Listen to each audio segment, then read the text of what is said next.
London থেকে Istanbul, তারপর ব্যস্ত তাসকিম স্কয়ার। রাতের তাসকিম স্কয়ারের পর বৃষ্টি ভেজা দিনে লাল ট্রামে চড়ে চলে গেলাম কারাকোয়ে, যেখান থেকে আমাদের বসফরাসের যাত্রা শুরু। এই নীল জলরাশি ধারণ করছে হাজার বছরের ইতিহাস, আলাদা করেছে এশিয়া এবং ইউরোপ মহাদেশকে। গ্র্যান্ড বোটে করে বসফরাসের যাত্রা শুরু হলো এখান থেকেই।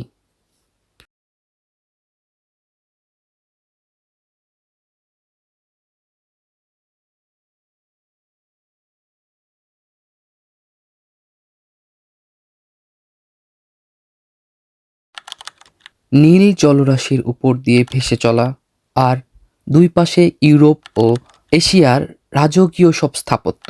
বেইলারবেই প্রাসাদ থেকে শামসি পাশা মসজিদ, চোখ ফেরানোই যেন দায়।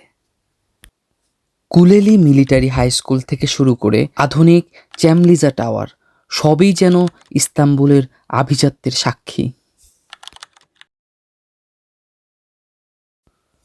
তুরস্কের বিশাল এই পতাকাটি যখন বাতাসে পতপত করে উড়ছিল, মনে হচ্ছিল যেন হাজার বছরের ইতিহাস আর ঐতিহ্য এক নিমিষেই সামনে চলে এসেছে।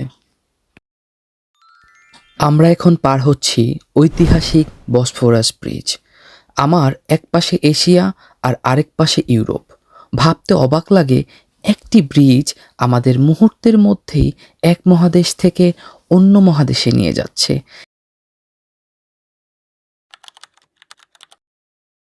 পানির ধার ঘেঁষে দাঁড়িয়ে থাকা ঐতিহাসিক প্রাসাদ আর আধুনিক স্থাপত্যগুলো দেখলে চোখ জুড়িয়ে যায়।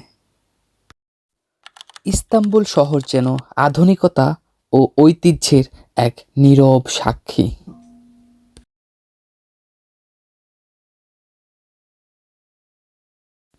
দেখতে দেখতে ভ্রমণ যে কখন শেষের দিকে চলে আসলো আমরা টেরই পাইনি। এই সেই টপকাপি প্যালেস, যা সুলতান সুলেমানের বাসভবন ছিল। হায়া সোফিয়া, যা শুরুতে ছিল গির্জা এবং এখন দৈনিক 5 ওয়াক্ত নামাজ পড়া হয়। পৃথিবীর অন্যতম প্রাচীন স্থাপত্য। তার পাশেই মাথা উঁচু করে দাঁড়িয়ে আছে সুলতান আহমেদ মসজিদ বা ব্লু মস্ক।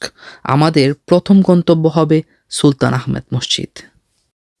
বসফরাসের সমাপ্তি এখানেই না, ব্লু মস্ক এবং হায়া সোফিয়া থাকছে পরবর্তী পর্বে। বোট থেকে নেমেই আমাদের সরাসরি গন্তব্য ব্লু মস্ক। আমাদের চ্যাপ্টার 3 আসার অপেক্ষায়। আমাদের সাথেই থাকুন। সে পর্যন্ত ভালো থাকুন, সুস্থ থাকুন।